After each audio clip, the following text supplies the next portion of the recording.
palavra de Deus nesta manhã, que se encontra na primeira carta do apóstolo Paulo aos Tessalonicenses. Nós leremos no capítulo 5, versículo de número 11. 1 Tessalonicenses 5:11, estas palavras: por isso, exortai-vos uns aos outros e edificai-vos uns aos outros, como também o fazeis. Nosso título nesta manhã é a exortação mútua em uma igreja bíblica. Queridos amigos, irmãos, você deve ter percebido que nestes últimos domingos, vários domingos já, nós temos considerado na palavra de Deus a vida do povo de Deus em conjunto e espalhado pela sociedade. Nós vimos o crente como uma esposa, o crente como marido, o crente como filho, o crente como empregado ou empregador em seu trabalho. Nós consideramos na palavra de Deus uma mente espiritual para uma vida espiritual. Também vimos que a verdadeira vida de um povo ressurreto é para Deus, é voltada para as coisas do alto, para as coisas do Senhor. Também consideramos como o crente vive e agrada a Deus, e já tocamos nesta questão tão importante, o amor fraternal. E hoje aqui em 1 Tessalonicenses, uma exortação, à exortação e ao encorajamento, ao consolo mútuo entre os irmãos. Bem, estes são deveres da vida cristã, parte do nosso crescimento espiritual, parte da nossa existência como igreja. Não são coisas opcionais. Nós estamos aqui nesta manhã para aprender a vontade do Senhor. E esta é a vontade do Senhor, uma delas declarada, comandada pelo Senhor para o seu povo unido. Que nós nos exortemos, admoestemos, consolemos uns aos outros. Bem, nós temos a tendência de considerar que essa é uma função pastoral. De fato, é uma função pastoral, mas é um comando da palavra de Deus, está aqui para todo crente em Jesus. Cada um de nós tem o dever de exortarmos, consolarmos, admoestarmos uns aos outros. Não é uma função pastoral apenas, meus irmãos. Quando estamos juntos, na casa do Senhor, nos importamos com os outros, nós temos este dever de nos encorajarmos mutuamente, consolarmos mutuamente. Está tudo aqui nestas palavras e nós permaneceremos alguns minutos aqui. São exortações fundamentais, de fundamento para a vida do povo de Deus. Leia comigo estas palavras, versículo 11. Por isso exortai-vos, também pode ser traduzido como confortai-vos. A raiz do termo traduzido exortar traz esta ideia de admoestar, consolar, chegar junto com o sentido de ajudar de alguma maneira. Pode ser uma exortação repreensiva, gentil, como um irmão, um consolo, uma exortação, um solavanco espiritual. Esta é a ideia do termo aqui. Exortai-vos, consolai-vos uns aos outros e também edificai-vos uns aos outros. E os tessalonicenses já faziam isso, como também o fazeis. Bem, aqui está uma exortação para um número de deveres para o povo de Deus. E a primeira dessas exortações é esta mesmo: exortarmos uns aos outros. Exortai-vos uns aos outros. Confortai-vos uns aos outros. Bem, exortar e confortar uns aos outros é algo necessário em nossa caminhada, em nossa jornada espiritual aqui. Nós passamos por grandes desafios como igreja individualmente. E assim está um dever importante dado pelo Senhor para o seu povo nesta jornada. Andar junto ao lado, consolar, exortar mutuamente. Você já parou para pensar sobre isso, que nós temos da parte de Deus esta responsabilidade? Nós, às vezes, demoramos muito para lembrar que no meio do povo de Deus nós somos uma unidade, uma parte. Eu penso pelo sistema evangélico de nosso país, tem havido cada vez mais essa tendência de crentes em Jesus irem à igreja, buscarem algo pessoal dele com Deus e se esquecerem que nós somos unidos em um corpo. E aqui está uma exortação como nome do Senhor, um dever para isso. Pessoas que sabem confortar umas às outras. Pessoas que têm a maturidade, o coração espiritual de se achegar, de admoestar, de confortar outros irmãos em Cristo, aptos a confortarem, assim como são confortados por Deus nas suas dificuldades. Essa é uma verdade espalhada pela palavra de Deus. Deixa eu dar um exemplo. Abra comigo em 2 Coríntios, Paulo também falando agora à igreja dos Coríntios, no capítulo 1, no versículo de 3 a 4. Nós lemos esta exortação. 2 Coríntios 1, versículo 3 e 4. Bendito seja o Deus e Pai de nosso Senhor Jesus Cristo, Pai das misericórdias, o Deus de toda a consolação, que nos consola, encoraja em toda a nossa tribulação, para que também possamos consolar, encorajar os que estiverem em alguma tribulação, com a consolação e encorajamento com que nós mesmos somos consolados por Deus. Lembre-se, o Senhor, Ele te consola pelo teu bem e também pelo bem de outras pessoas no corpo de Cristo. Você adquire experiência, encorajamento, consolo, para que com esse treinamento que você recebeu, você esteja agora apto a encorajar, a exortar e a consolar outros. Tudo na vida cristã, meus queridos irmãos, tem um propósito e um treinamento. Eu tenho sempre mencionado que Deus tem um treinamento para seus filhos e filhas. Na enfermidade, nas dificuldades, Ele interage, Ele ouve o nosso clamor, Ele intervém, Ele nos consola e fortalece, e isso nos treina para cumprir a sua vontade. É isso que Paulo quer dizer aqui. Deus é um Deus de consolação, e todos nós temos experimentado isso. E assim, sendo treinados, nós devemos agora exercer isso. Há uma necessidade aqui também. Bem, essa verdade também nós queremos ver no capítulo 4. Deixa eu pontuar alguns versículos aqui de 2 Tessalonicenses, 1 Tessalonicenses ainda, capítulo 4, versículo de número 18. Quero apontar como ela se espalha pelas cartas pastorais. 4:18, lemos assim: portanto, consolai-vos, exortai-vos, admoestai-vos uns aos outros com estas palavras. Bem, aqui está a consolação que nos é dada e nós estendemos a outra pessoa por uma verdade compreendida na palavra de Deus. Aqui é o retorno do Senhor Jesus Cristo em particular. Meu irmão, você tem olhado muito para este mundo e as pedras que você está pisando é dolorido? Console-se com esta verdade. O nosso Senhor vive, nós estamos indo em direção a Ele, Ele está voltando. Esta vida é um período breve de servir ao Senhor. Você foi consolado com esta verdade na palavra de Deus, o Senhor te deu grande alento pelo Espírito, então deve estar em nosso coração, em nossa língua, este conforto a outros irmãos também. Abra comigo em Hebreus capítulo 3, versículo de número 13.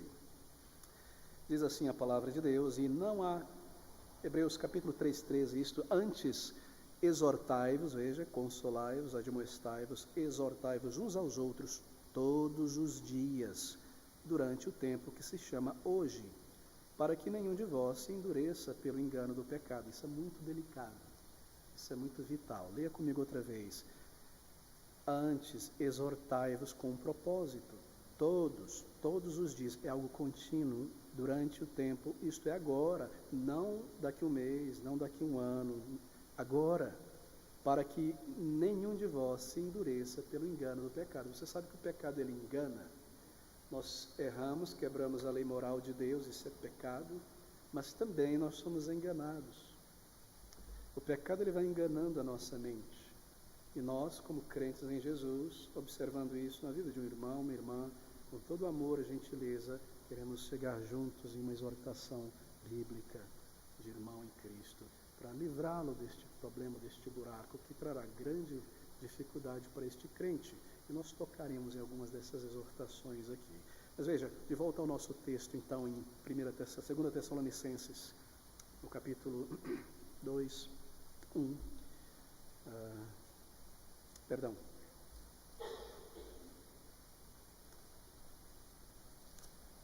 capítulo de número 1 Tessalonicenses, versículo 11, meus irmãos, onde estávamos no nosso texto.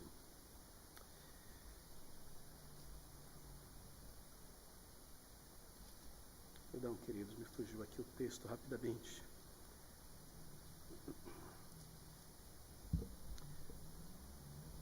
Capítulo 5, versículo de número 11, claro. Volte comigo ao capítulo 5, versículo 11, estas palavras.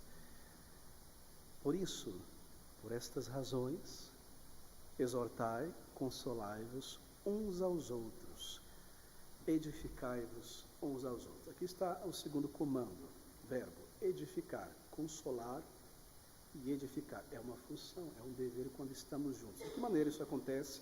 Bem, a figura aqui é de uma construção. Aqui está você e eu como pedreiros, como mestres de obras, nós estamos colocando tijolo sobre tijolo, ferro dentro do concreto, nós estamos edificando, construindo algo, levantar uns aos outros, edificar, essa é a ideia. É um dever de um crente para com seu irmão e irmã, construí-lo, edificá-lo, solavancá-lo. Veja Romanos agora, capítulo 14, versículo de número 19. Eu apontei alguns textos sobre consolação e exortação, agora outros textos sobre este dever da edificação mútua. Romanos capítulo 14, versículo de número 19. Sigamos, pois, as coisas que servem para a paz e para a edificação de uns para com os outros. Judas, versículo 20 agora, lá no final, penúltimo livro da Bíblia. Judas, só um capítulo, versículo de número 20. Mas vós, amados, edificando-vos a vós mesmos sobre a vossa santíssima fé, orando no Espírito Santo. Aqui está, meus irmãos, há um dever, e isso deve acontecer entre crentes em Jesus Cristo, em nosso convívio, edificar uns aos outros. A figura é exatamente esta. Aqui está este irmão, aquela irmã, está faltando uma janela ali, está faltando tijolos ali, porque este irmão está muito voltado às coisas desta vida. Deixe-me edificar com toda humildade, pela palavra, esta casa espiritual para a habitação do Espírito. Ou esta fundação está sofrendo um recalque, não é? Muitas águas deste mundo estão passando e a casa está inclinando, e a pessoa está sendo levada por algo, edificar. Ou alguma tempestade bateu contra esta casa, dificuldades que vieram, encorajar. Nós estamos edificando-nos mutuamente como igreja, é algo contínuo, queridos irmãos. Aqui está o dever. Bem, edificai-vos uns aos outros. O que isso quer dizer? Quer dizer o seguinte, que em todas as nossas conversas, nós devemos buscar um elemento de edificação. Nós interagimos uns com os outros pela conversa, pela comunicação. E nós devemos buscar sempre um elemento construtivo, elementos espirituais que edifiquem uns aos outros de alguma maneira. Nós não podemos ser, no meio do povo de Deus, tão casuais que simplesmente nos aproximamos e a nossa conversa é sem grande sentido espiritual. Nós precisamos, de alguma maneira, pensar como edificar uns aos outros. Deve estar presente em nossas conversações. Elementos espirituais que edificam uns aos outros de alguma maneira. Bem, nossas conversações, elas são sempre encorajadoras, interessantes, mas deve haver um elemento espiritual de edificação. Quando eu estou conversando com este irmão, aquela irmã, no almoço, aqui em pé, depois do culto, na obra do Senhor, eu devo pensar nisso, de alguma maneira isso deve nos edificar. Bem, você não precisa, para edificar um outro irmão, estar necessariamente falando de uma passagem bíblica específica. Você pode, talvez, estar compartilhando uma resposta de oração, de maneira como Deus ouviu e abençoou você ou outra pessoa, porque isso edifica o irmão, edifica a irmã. Isso traz grande consolo. Eu também posso orar ao Senhor, Ele irá ouvir o meu clamor. Ou, se não a sua experiência, a experiência de outra pessoa, como Deus usou este irmão, aquela irmã, sempre de uma maneira humilde, é claro, buscando a edificação de uma maneira ou outra, edificando uns aos outros. Isso deve estar presente em nossas conversações, em nossas interações. É a vontade do Senhor. Bem, pode ser alguma verdade da palavra de Deus, essa doutrina, aquela doutrina. Pode ser também uma crítica do mundanismo, seus caminhos errados, porque nós não somente edificamos uns aos outros em consolo, mas também em discernimento. É necessário, meus irmãos, é nessa interação, ferro com ferro se afia, diz a palavra de Deus, que nós edificamos uns aos outros. E muitas vezes nossa conversação, depois do culto, ao longo da semana, na obra do Senhor, que nós percebemos as necessidades espirituais uns dos outros, as dificuldades, os desafios, e nós temos aquela oportunidade de auxiliar este irmão, esta irmã, de sermos edificados mutuamente. Isso deve ser algo contínuo. Quando uma igreja assim age, ela avança, ela cresce. A sua santificação, o seu crescimento é visível. Nós não podemos esperar apenas que a palavra pregada cumpra todos esses propósitos. porque ela nos é ensinada para que nós obedeçamos à vontade do Senhor. E aqui está algo maravilhoso. Esta edificação mútua, este consolo mútuo, faz a igreja crescer em santidade, faz a igreja crescer de um modo agradável ao nosso Deus. Conversações em nosso meio, um elemento de edificação. Bem, não seja o tipo de pessoa, então, que só conversa sobre coisas passageiras, temporais demais. Nós devemos estar atentos para isso. Nós estamos aqui num mutirão, ou num passeio, na obra do Senhor, durante a tarde. Pense sobre isso. Se você, de repente, se levou por um caminho em sua conversação, neste dia do Senhor, pouco tempo temos para estar juntos, e a tua conversação se desandou para alguma coisa muito terrena, sobre a faculdade, os estudos, ou sobre carros, ou sobre a casa e a limpeza, algo muito prático desta vida apenas, pare e pense, espera aí, quanto tempo eu gastei com isso? Deixa eu voltar agora. Quero edificar meus irmãos, quero de alguma maneira também recordá-los coisas do alto. Deve haver esta maturidade, meus irmãos. Nós não podemos ser casuais em nossa interação. Essa interação ela deve ser pensada, proativa. Há alegria, há amizade, há liberdade em nossa conversação, mas nós estamos juntos como o povo de Deus. Assim isso deve estar presente. Não seja tão tímido como um crente que você se coloque à parte deste dever. Lembre-se disso. É a vontade do Senhor. Exortai-vos, consolai-vos, encorajai-vos mutuamente, diz a palavra de Deus. Bem, veja o versículo de número 12 agora do nosso capítulo 5, que está um comando.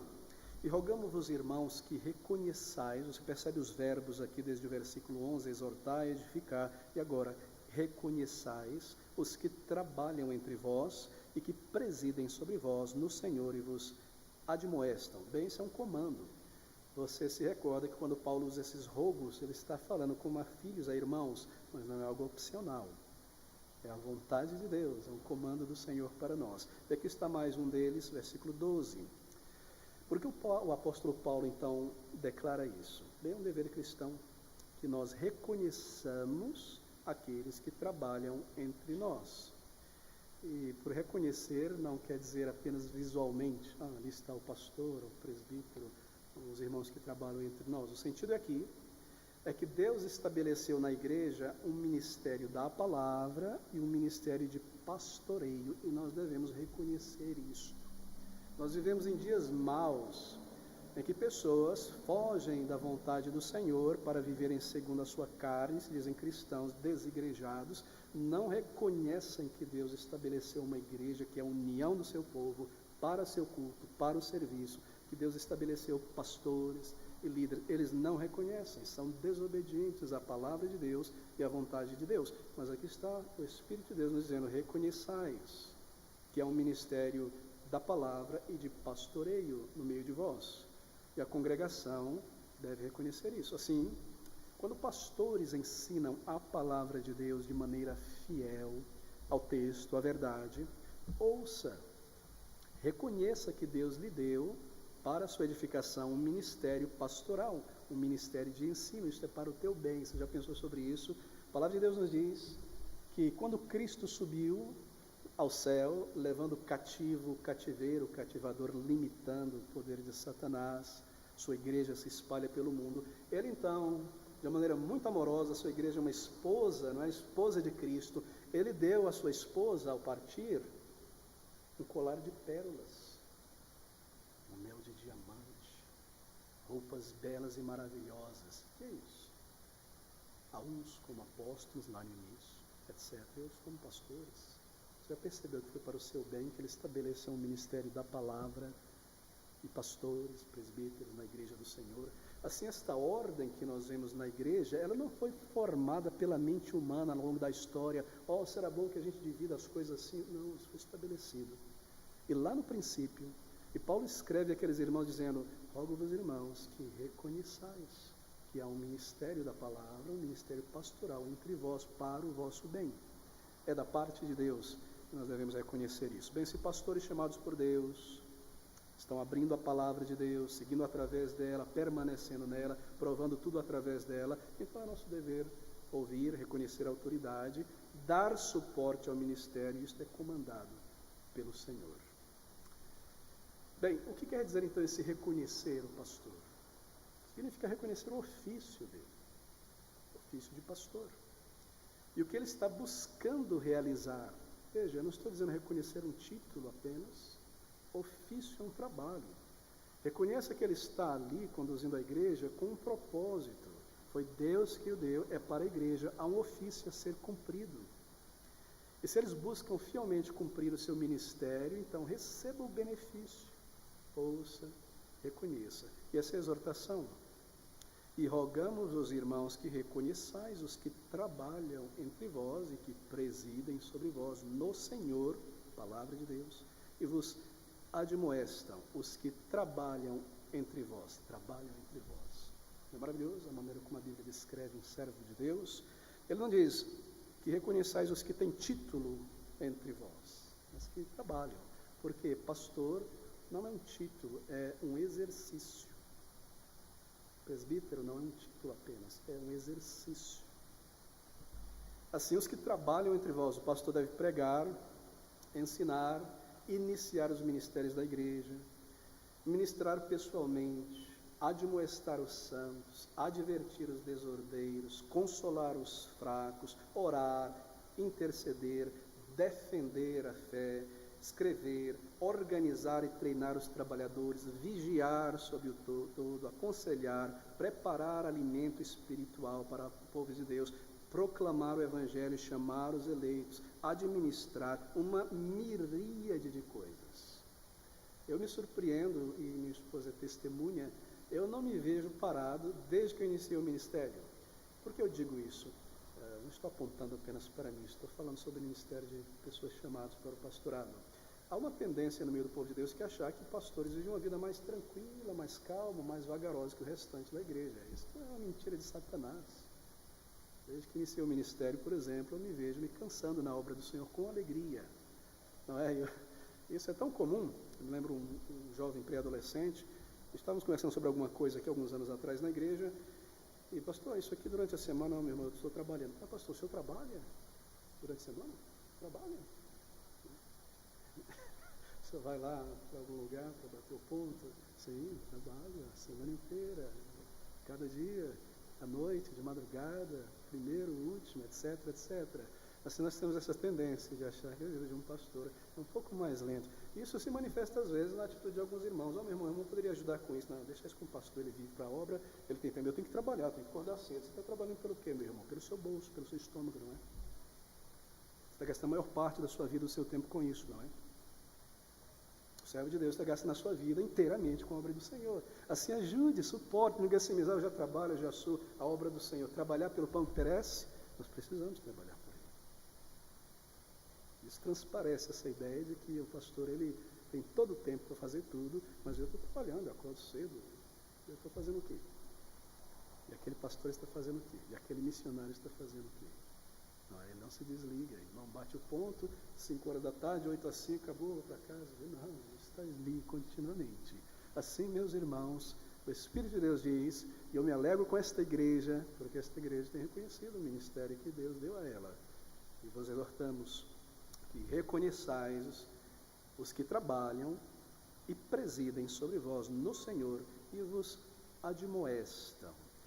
Admoestam, aqui está o padrão para pastores e presbíteros. De outra maneira, ele não estará cumprindo o seu chamado, trabalhar entre vós. Mas a exortação, é claro, tem outro lado também. Porque pastores e presbíteros, eles estavam sempre entre o povo de Deus, aqui na igreja. A igreja católica romana ainda não tinha nascido, essa estratificação, não é?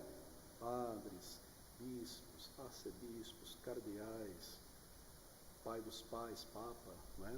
Distante lá no mármore do Vaticano, estavam juntos, trabalhadores ali, servindo ao Senhor com alegria, porque o pastor, os presbíteros estavam junto com o povo de Deus, ombro a ombro, trabalhando, suando, se empoeirando, rindo, se alegrando, chorando, comum, como todo mundo, servindo. Bem, havia então a tendência, talvez, dos irmãos se esquecerem que ele é o pastor. Ali está o pastor, junto com o povo de Deus, andando, servindo, povo de Deus poderia se esquecer isso. Ele é o pastor, foi separado pelo Senhor, e não notar e deixar de reconhecer o ofício e a obra da exortação. Isso é algo estabelecido por Deus, meus irmãos. Você já percebeu a carga que há para um pastor? E a prestação de contas que ele deve ter, um pouco diferente da sua. Não é, meu querido irmão, minha irmã? Assim, tenha misericórdia, ore pelo pastor, não é? Auxilie o pastor, reconheça, para que ele não tenha que cozinhar comida para você gemendo, mas com alegria, servindo juntos. Esta exortação é do Espírito de Deus, não é minha.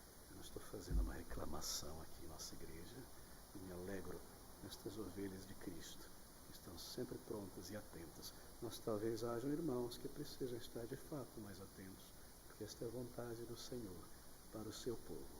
Bem, vos admoestam.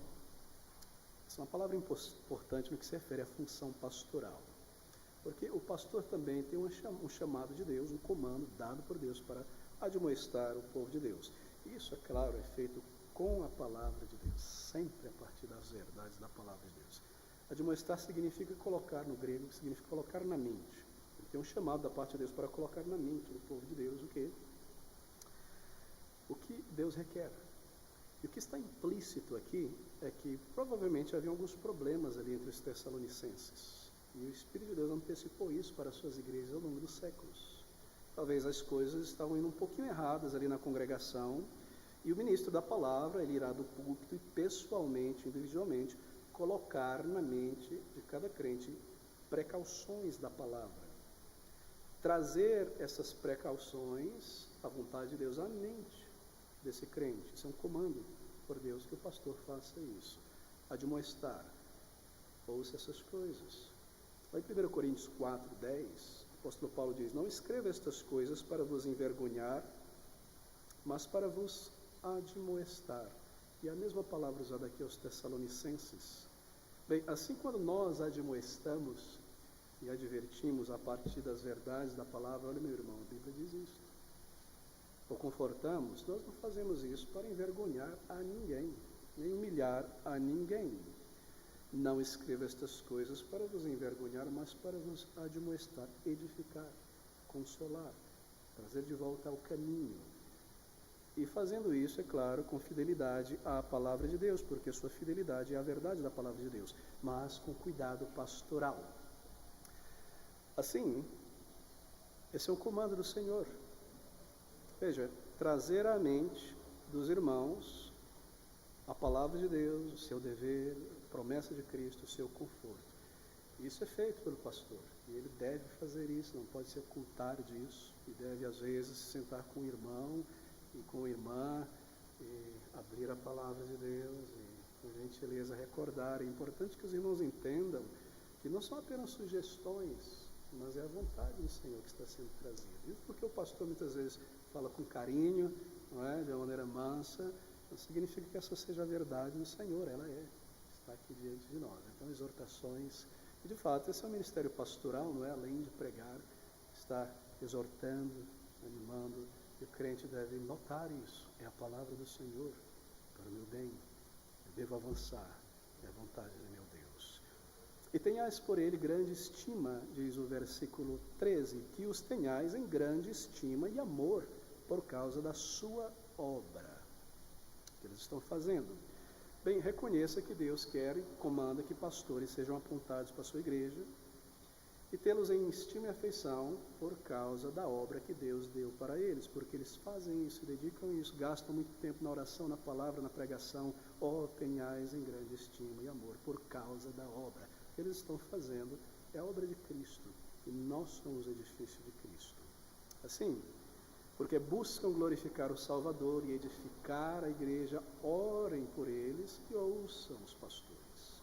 E nesse versículo 14, rogamo-vos também, algo mais, irmãos, que admoestei os desordeiros, consolai-os de pouco ânimo, sustenteis os que são os fracos e sejais pacientes para com todos. Bem, nós avançamos agora aqui neste versículo a 3 categorias de exortação.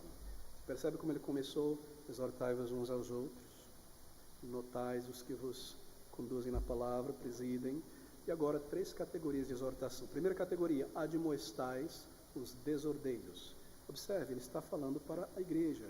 Rogamo-vos, no plural, também irmãos, no plural, que admoesteis os desordeiros. Versículo 11, exortai-vos uns aos outros, edificai-vos uns aos outros. Versículo 14, irmãos, admoestem os desordeiros, consolem os de pouco ânimo, sustente os fracos. Primeira categoria, admoestar os desordeiros. Segunda, consolar os de pouco ânimo. Terceiro, sustentar os fracos. Se você pergunta a si mesmo, pastor, como é que eu vou cumprir a vontade de Deus? De que maneira eu vou estar no meio do povo de Deus, edificando, consolando? Aqui Deus nos dá 3 categorias. Nós devemos admoestar os desordeiros. Você deve, como crente, pensar sobre isso e lembrar que é um dever. Consolar os de pouco ânimo, é um dever nosso. Consolar, animar. E sustentar os fracos. Rogamo-vos também, irmãos, admoesteis os desordeiros, consoleis os de pouco ânimo, sustenteis os fracos. E sejais pacientes para com todos. Bem, primeiro, que admoesteis os desordeiros. Aqui está o treinamento do Senhor para nós. Eu espero que você esteja guardando isso aí, porque é a vontade do Senhor e nós queremos de uma maneira bíblica, com inteligência espiritual, honrar o Senhor, o crescimento da igreja, sermos úteis em seu reino. Admoestei os desordeiros. Bem, antes de falar sobre quem é um desordeiro, deixe-me falar sobre esta palavra admoesteis. A palavra no grego, mais uma vez, ela é aquela ideia de trazer algo à mente da pessoa. Certo? Esta é a ideia, marque isso. Traga à mente deste irmão que está em desordem, fora de ordem, o que a palavra de Deus ensina, requer de cada crente nessa situação ou naquela. O dever de cada crente. A palavra não é negativa, não tem em vista uma repreensão, por exemplo. Repreendeis os que são desordeiros, não é isso que ele diz aqui. Admoesteis. Está inclusa a repreensão, porque é necessária às vezes, não é? Mas não pense apenas nisso. E é uma explicação a ser dada à mente de um irmão que está em vista aqui. Veja, querido irmão, se você continuar desta maneira, agindo assim, pensando assim, se comportando assim, então você não está de acordo com o que a palavra de Deus diz aqui e aqui. E aqui você está fora da ordem. Percebe? Admoesteis. E você aponta isso na palavra de Deus. E se você se coloca em uma situação como essa, meu irmão, na vida, ao longo da semana, de perigo, se comportando assim, agindo desta maneira, lidando com estas coisas, Satanás irá tomar vantagem sobre você. Veja o que a palavra de Deus diz, este exemplo. Isso aconteceu comigo, etc, etc. Trazer à mente, exortar os que estão fora do trilho, fora de ordem. E se você permanecer agindo assim, logo você será movido para fora do caminho do Senhor. Isso é exortar. Isso deve acontecer. E talvez esse seu comportamento contínuo na casa de Deus afete algum outro irmão como um mau testemunho. Já pensou sobre isso? Uma pessoa como você que serve ao Senhor, que ama ao Senhor, está sempre com o povo de Deus, e outras pessoas mais novas observando, isso pode escandalizar alguém. E talvez, meu irmão, a sua falta de participação na obra do Senhor tenha trazido peso extra para outros trabalhadores, porque a obra precisa ser avançada. Exortação. Ou talvez a sua atitude pessoal em relação a isso tenha impedido outros de servirem ao Senhor, de serem alimentados e edificados. Ou talvez por essa razão, meu irmão, o Senhor tenha sido desonrado em sua casa, no culto. Irmão, continuar assim, a palavra de Deus quer exortar. Há este elemento em nossa vida conjunta. É necessário, meus irmãos, porque nós lembramos que nós trazemos ainda em nós a reminiscência do pecado. Assim, é necessário isso. Mas veja, isso só é possível entre pessoas que já nasceram de novo. Você concorda comigo, não é? Porque o velho homem, ele não recebe isso. Ela não aceita isso. Será ofendido, será amargurado, seu ego se levantará. Por isso que uma exortação para o povo de Deus. Porque o Espírito habita em nós e nós nos amamos mutuamente, então nós sabemos que podemos dar este passo de amizade gentil, em particular, quando for necessário, e que nós podemos receber isso da parte do irmão e parar e ponderar com alegria, agradecer e com humildade avançarmos juntos, lembrando que ninguém é maior do que ninguém, estamos nos edificando juntos, graças a Deus pelo seu Espírito. Isso é possível entre o povo de Deus, por isso é necessário. E nós admoestamos uns aos outros, aqui está certas diretrizes para fazermos isso, como pessoas inteligentes, como pessoas maduras. Não é? Essa é a maneira correta de admoestarmos uns aos outros. Nós não fazemos como certos pastores e líderes por aí. Você já percebeu, às vezes, uma vez ou outra você vê um líder ou outro tratando com a igreja como se fossem bebês, na maneira de falar, de instruir, como se fossem pessoas destituídas de bom senso, de capacidade e inteligência. Não, nós lidamos uns com os outros como pessoas inteligentes e também como pessoas que de fato são sinceras, querem amar ao Senhor, querem crescer no Senhor. Nós damos esse crédito uns aos outros e assim admoestamos uns aos outros. Bem, de uma maneira razoável, para que eles mudem a maneira de pensar ou agir para agradar a Deus, tem esse objetivo, e é isso que Paulo quer dizer aqui. Admoeste, coloque na mente o que a palavra de Deus requer, ensina, comanda, arrazoe e explique. Deixa-me dar uma outra dica ao admoestarmos, e mesmo ao sugerirmos algo para uma outra pessoa. Tome cuidado que a sua sugestão não se torne uma imposição. Como assim? Bem, e agora estou aplicando isso a áreas gerais, não é? E a coisas pequenas em casa, mesmo no relacionamento entre familiares, esposa, amigos, e você tem uma ideia, uma sugestão, e talvez não seja tanta questão de edificar, de mostrar que o irmão esteja envolvido nisso, e você traz isso com clareza, ensina o que a palavra de Deus diz, declara, então você deixa. Agora, se a tua ideia, a tua maneira de agir organizar as coisas, você repete, olha mais assim, deixou de ser uma exposição, deixou de ser uma sugestão, se tornou uma imposição, não é verdade? Nós temos muito disso às vezes. Mas a nossa exortação tem em vista que as pessoas são sensíveis, elas ouvem. Às vezes nós precisamos de um outro momento, exemplificar, não é? Mas nós tratamos uns aos outros desta maneira. Como queridos irmãos, pessoas que amam a palavra de Deus, que são iluminadas na palavra de Deus. Bem, admoeste, diz a palavra de Deus. E se possível, dê o remédio. Porque é fácil para nós, né? Admoestar, mas não trazemos o remédio. O objetivo é edificar. Então a admoestação tem que vir junto com o remédio, junto com a resposta, junto com a solução. Senão não é edificação. Nós precisamos disso também. Trazer junto o remédio. Bem, quem são então estes que devem ser admoestados, chamado aqui de desordeiros, com quem nós precisamos arrazoar, ou talvez sejamos nós?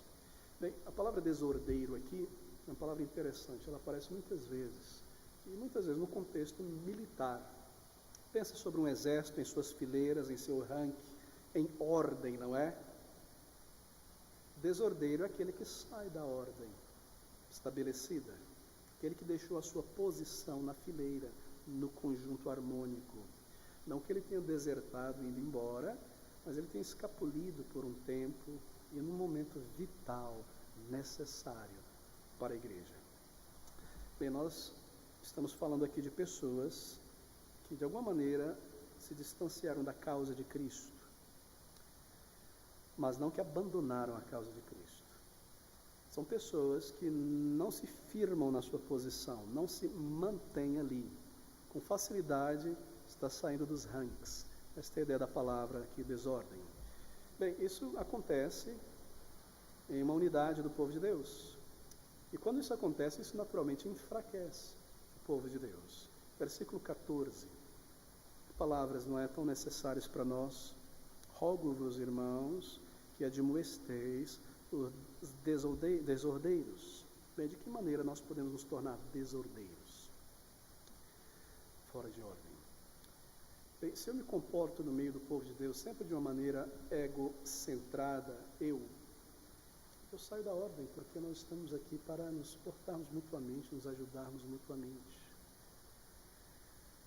Se eu me comporto de uma maneira em que tudo está centrado em mim, eu estou esquecendo onde eu estou, o que eu estou fazendo aqui. Isso se reflete muito nas conversações, meus irmãos. É ali que nós começamos a voltar à ordem. Será que a minha conversão é só sobre mim, sobre mim, sobre mim? Muito triste às vezes. Alguém está falando, expressando, e a pessoa está lá longe. Às vezes ela volta e interrompe a pessoa, mas eu isso nem está ouvindo. Atento, como eu vou tomar nota para a oração, não é? Tudo que nós já consideramos. Assim, isso está fora de ordem, nós estamos aqui para edificarmos uns aos outros. Esse é um exemplo. Ou talvez as suas omissões estejam interferindo negativamente na obra do Senhor. Ou o seu atraso no serviço do Senhor, e isso tem sempre acontecido, e isso tem causado irreverência, não é? Eu estou fora de ordem. Ou talvez a minha tendência em falar e não cumprir, eu já deixei o sim, sim, não, não, e a minha palavra ela é volúvel, ela pode se transformar em qualquer coisa. Eu dou um sim, mas esse sim pode virar um não, talvez, não vai, ou um não, mas de repente chega, aparece, tudo foi planejado e a pessoa aparece, ou foi planejado e não aparece. Isso está em desordem. A palavra deve valer ouro e você deve cumprir assim, pense antes, não é? Coisas são planejadas, preparadas, recursos, tarefas, etc. A obra do Senhor, mantenha-se firme, no conjunto, servindo ao Senhor. Esse é um exemplo também, meus queridos irmãos. Talvez alguém se tornou uma pessoa muito intrometida, não é? Sempre bisbilhotando, tentando a conversa alheia, sem necessidade, está fora de ordem. E passando conversinha de lá para cá, além de estar fora de ordem, isso é um instrumento do maligno. E não somente isso, é claro, está fora de ordem, está tudo incluído. Mas veja, o que há mais em vista aqui é isso. Digamos que com frequência, a nossa frequência ao culto se torne pobre. Você começou a falhar. Por quê? Bem, talvez haja uma razão, é claro. Você esteja triste com algo, ou preocupado com algo muito sério. E isso, de alguma maneira, afetou a tua adoração e o teu serviço. Você começou a estar fora da ordem do ranking, junto com o povo de Deus, no culto, no serviço. Alguma coisa te afetou. Mas você permitiu que isso continuasse e te mantesse ali distante, por semanas e semanas. Você está fora da ordem, da vontade de Deus, do conjunto do Senhor. Exortei os desordeiros. Então, nós, como crentes, precisamos ter grande compaixão, de alguma maneira, pela palavra, no momento certo, com sabedoria, tomar a iniciativa de nos achegar com grande amor a esta pessoa, exortá-la, trazendo de volta. Porque nós o amamos, são irmãos conosco, que sentimos a falta e necessitamos estar juntos no serviço do Senhor. Ou pode ser também que alguma coisa aconteceu e você está se sentindo muito desafiado pela vida no momento. Coisas pesadas estão acontecendo. Ou talvez você pecou contra o Senhor e foi triste e Deus te deu graça e arrependimento, e você orou e Deus te perdoou, mas você permitiu que aquela tristeza permanecesse de tal maneira que você não volta à igreja por vergonha do pecado, e você está agora fora de ordem, Satanás está buscando uma oportunidade. Alguém precisa resgatar este irmão, esta irmã. Ou pode ser o seguinte, isso tende a acontecer conosco, sobretudo depois da pandemia. Alguma razão você precisou ficar em casa legítima, e o seu corpo, que luta contra a sua alma, a sua mente, o seu corpo, ele gostou disso. E na próxima semana, ele vai emitir uma informação para a sua mente, dizendo, foi bom, não foi bem de mim, você ficou tranquilo. E você permaneceu. E no domingo seguinte, a mesma coisa, porque está mais forte a carne agora no que se refere à igreja, porque você deu esse espaço. Meus irmãos, há coisas que nos abatem, às vezes, nos impedem de estar no dia do Senhor, mas devem ser como lombadas no caminho. Nós passamos por elas e voltamos à corrida da fé. Assim, alguém precisa nos exortar. Com gentileza, chegar junto, recordar as coisas do reino de Deus, que este mundo não é o nosso lar e nós somos servos de Cristo. Talvez haja um desafio financeiro no momento e você se permite não ir à igreja, à casa do Senhor, mas talvez ao longo da semana não seja tão sincero e aquilo que você poderia usar para estar na igreja, no transporte, usado para alguma coisa que você poderia poupar. e isso permanece, a carne gosta e você está ali.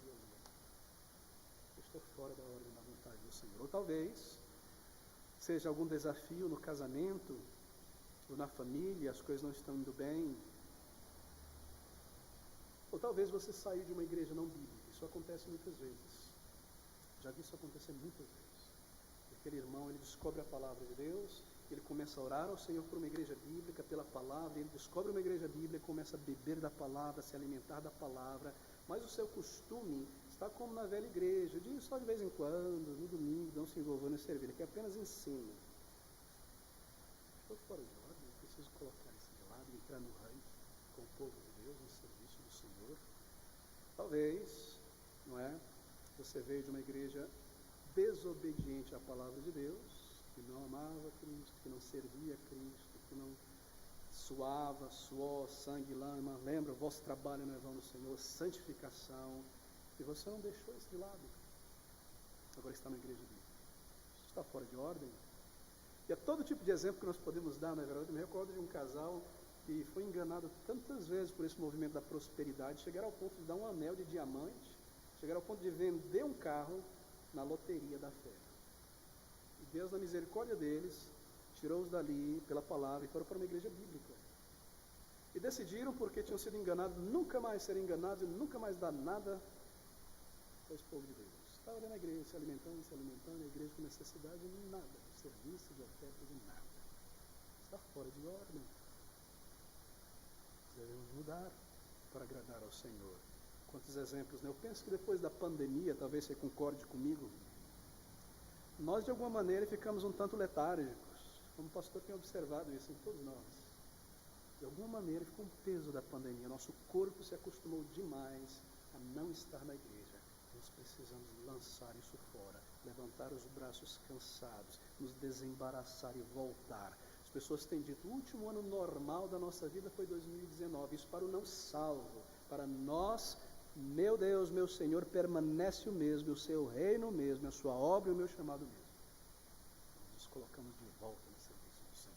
Bem, queridos, eu espero que isso não seja ofensivo, mas é uma exortação da palavra para o nosso bem. Deixe-me mencionar outras coisas. Talvez alguém faleceu, isso te afetou legitimamente, você está triste. Ou você está sentindo os desafios da vida, ou tantas outras coisas.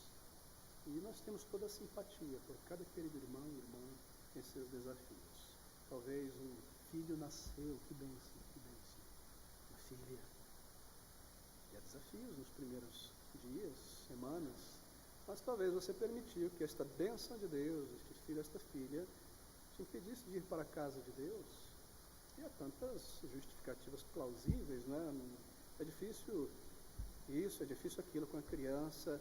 E também a minha carne se satisfaz, e semanas e meses você está fora de ordem, fora dos rankings com o povo de Deus. Meus irmãos, como filho de pastor, embora salvo bem depois, eu tenho conhecido pessoas, mesmo depois, o filho nasceu, estava na porta da igreja, não tinha lugar, sentado na escadaria, ouvindo a palavra de Deus, carregando o filho para lá, para o evangelismo, deixa com a mãe, envolvido na obra do Senhor. Claro, há um período de resguardo. Obviamente, o corpo está cansado, nós devemos passar por esse momento. Mas o nosso coração e mente está na obra, no serviço do Senhor. Ou talvez você estava zeloso pela obra de Deus, dedicado, isso acontece com jovens. Uma nova página boa da sua vida virou, mas você não se preparou para essa nova página. Você saiu dos estudos para o trabalho, ou do solteiro para o casado, e tudo afetou sua vida. Você procura aquele jovem, já não está mais na casa de Deus, já não está mais no serviço, porque tem dever demais e estágio demais, e isso demais para trabalhar e estudar. Ou o casamento é maravilhoso e a gente tem que viajar e conhecer isso, fazer aquilo e aproveitar essa lua de mel e tudo mais. E o Senhor em segundo lugar, e você ainda não voltou à ordem com o povo de Deus, a sua devoção, ao seu serviço, a adorar ao Evangelho. Quantos exemplos nós podemos dar? Meus irmãos, alguém precisa nos exortar. Rogamos-vos também, irmãos, que admoestei os que estão fora dos ranks, desordeiros. Bem, Paulo segue dizendo segue dizendo outros exemplos aqui. Eu devo pular alguns porque o nosso tempo já está realmente no final. Bem, talvez foi uma ofensa. Alguém realmente cometeu um pecado e precisa de ajuda. E essa exortação precisa ser dada. Talvez alguém se envolveu em burburinhos na igreja, em fofocas, esta pessoa não está percebendo que isso é maior do que parece. Maledicência entre o povo de Deus é cruel, é terrível. Alguém precisa exortar com sabedoria, com amor, buscando resgatar esse objetivo. Talvez a pessoa se torne um desordeiro, doutrinário, começou a espalhar doutrinas erradas. Meus irmãos, deixe-me dizer algo pastoral, difícil às vezes. Observe quando crentes em Jesus Cristo, salvos, sinceros, passam algum tempo distante da igreja, por essas razões que eu mencionei, às vezes legítimas, e se permitem, e não estão sob a exortação da palavra, disciplina, comunhão, consolo, renovando a mente, servindo ao Senhor. Bem, eles voltam depois de algumas semanas ou meses, cheios de patologias, que pegaram na internet, porque o crente quer a palavra, então ele vai na internet se alimentar, ele começa a pegar todo tipo de patologia, ele volta para a igreja diferente, estava firmado na fé, com a ideia clara na cabeça, servindo ao Senhor, mas agora, isso aqui, viu aquele pastor, não sei o que, aquele fulano falar, e essa doutrina que a Bíblia ensina, a soberania de Deus, esse negócio de servir ao Senhor, dia do Senhor, legalismo, isso e aquilo, não serve, não adora, não ora, cabeça grande, cheio de patologias. Assim, tome grande cuidado, não é? Nós perdemos muito do que nós temos quando nós estamos fora da ordem.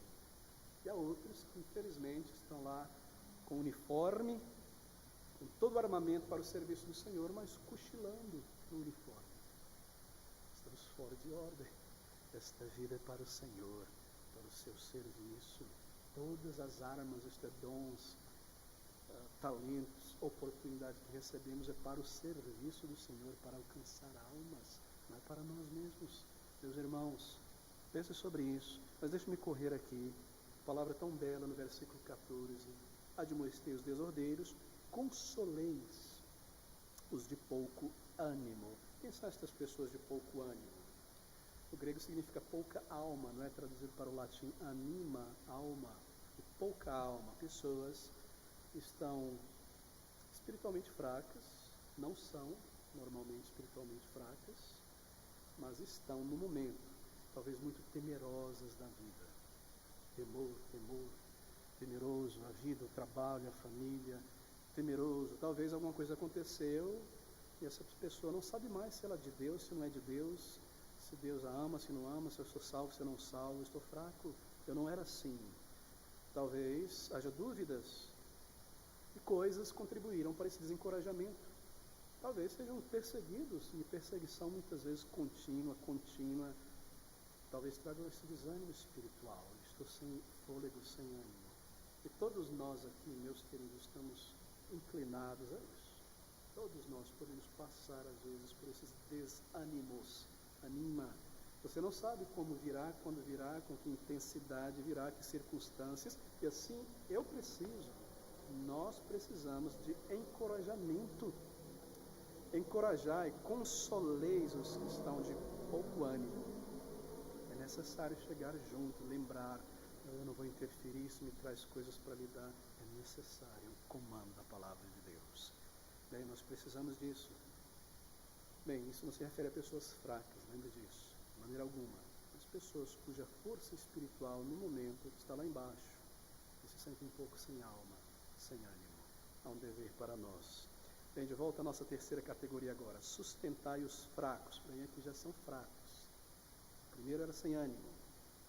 Mas a palavra grega aqui, sobre o nosso dever, é muito bela. Mantenha-se junto.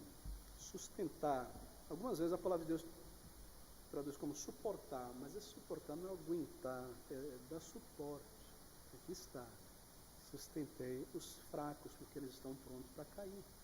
Coloque junto desse crente fraco, que está pronto para cair, voltar para o ego, para o mundo, ou algum erro, e dê suporte. Se alguém está a ponto de cair, suas pernas espirituais estão frágeis, nós devemos dar esse suporte, não podemos fechar os nossos olhos.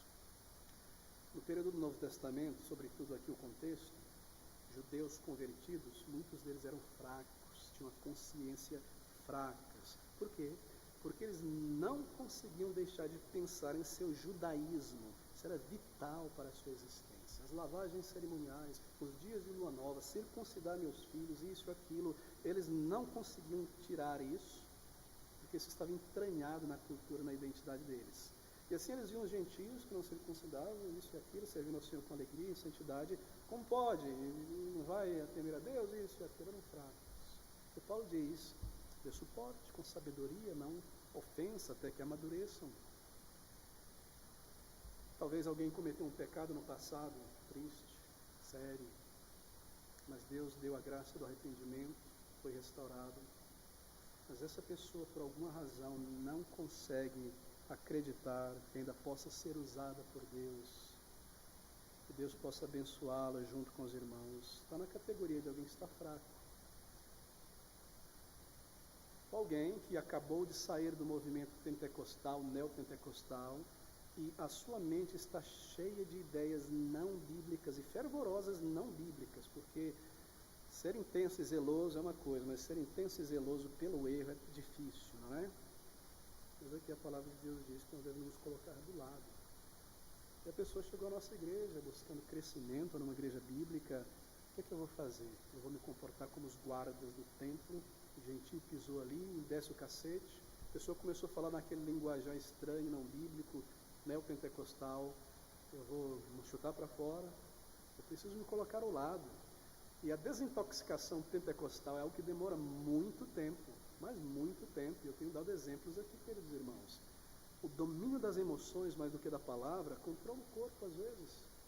E a maneira de pensar, essa coisa da intuição, o acaso, isso, aquilo, isso demora para sair. Por muitos anos ali. Com alguém que parou de fumar, depois de 20 anos, parei de fumar, mas está ali a cinza no pulmão, vai demorar para sair. E nós temos que ter paciência. E não ver como uma pessoa de chifre, de arpão está ali, não, está amadurecendo, está fraco. Se é uma pessoa convertida. Eu sempre dou aqueles exemplos que você conhece, que é típico, né? O pentecostalismo está voltado muito às emoções, ao corpo. E você vê às vezes algum irmão, uma irmã que veio desse movimento, verdadeiro crente em Jesus, e ainda está passando por esse período de desintoxicação na palavra. E vai adorar o Senhor.